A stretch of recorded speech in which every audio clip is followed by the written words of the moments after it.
రావణ బ్రహ్మ వాహనంపై స్వామివారు అమ్మవారు కాకినాడ జిల్లా అన్నవరం గ్రామంలో వీర వెంకట సత్యనారాయణ స్వామివారి కళ్యాణ మహోత్సవాల సందర్భంగా 3వ రోజు రాత్రి 8:30 నుంచి రావణ బ్రహ్మ వాహనంపై ఊరేగింపుగా స్వామి అమ్మవార్లు ఆసీనులయ్యారు.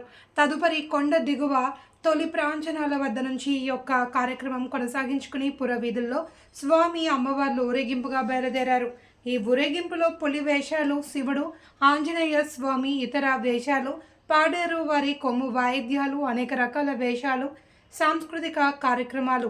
ఈ యొక్క వేషాల కార్యక్రమాలు చూడడానికి భక్తులు, గ్రామస్తులు అత్యధిక సంఖ్యలో స్వామి యొక్క అమ్మవారి ఊరేగింపుల్లో పాల్గొన్నారు. ఈ కార్యక్రమంలో ఎలక్ట్రిక్ డిపార్ట్మెంట్ వారు, దేవస్థానం సిబ్బంది, విఆర్ఓ, సూపరింటెండెంట్లు, విఆర్ఓలు కార్యక్రమంలో అధిక సంఖ్యలో భక్తులు పాల్గొన్నారు.